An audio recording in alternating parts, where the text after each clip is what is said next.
Hey, do you know that tiny little country off in the middle of nowhere called America? Did I say tiny? I meant Enormous. Do you know how it got that way?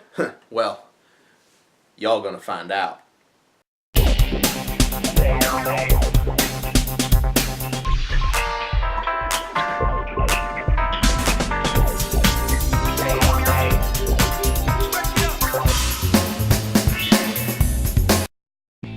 A few 100 million years ago, on the North American continent, there were dinosaurs. A few years after that, there were natives that came from over here.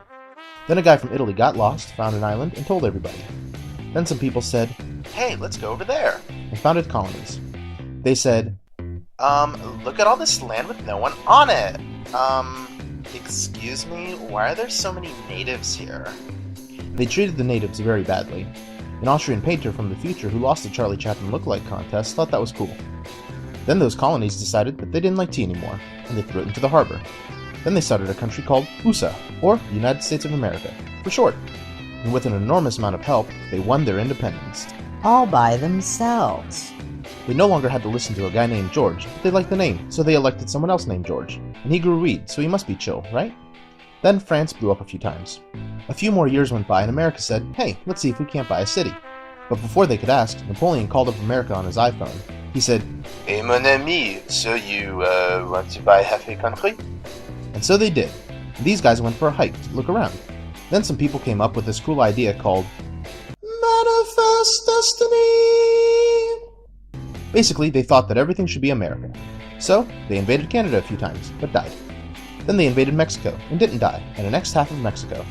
But when they looked around, they said, why are there so many Mexicans here? When they reached the ocean, they got sad, because there was no more land to take. Then everyone said, "Hey, let's free the black people." And all the white people said, why are there so many black people here? Then Russia called, and asked, "Hey comrade, do you want to buy half a country?" And so they did, again. And all this time Europe was like, "So, what's going on over there?" Nothing important, I'm sure. At this point, it seemed like there was really no more land to take, so they asked themselves, what would England do? Islands, my dear boy, islands! And whatever else you can get, of course. So one way or another, they acquired Hawaii, Liberia, the Philippines, Nanpo Islands, Marcus Islands, Amami Islands, Puerto Rico, Cuba, Swan Islands, the Panama Canal Zone, Rio Rico, Veracruz, Corn Islands, half the Virgin Islands, Dominican Republic, Haiti, American Samoa, Nuku Hiva, Guam, Canton and Enderbury Islands, Line Islands, Niku Maroro, Phoenix Islands, Marshall Islands, Palau, Federated States of Micronesia, Northern Mariana Islands, Puka Puka, Rakahanga, Quinta Sueño Bank, Rocondo Bank, Ile du Connétable, and the Falkland Islands. There's also a bunch of military bases dotted all around the world. They also tried to buy Greenland and Iceland once, but it didn't work out. They did invade, though, to keep Charlie Chaplin. Hey everybody, if you liked that video, go ahead and give it a like and share it with your friends. And if you want to see more, go ahead and colonize that subscribe button. And until next time, welcome to the world.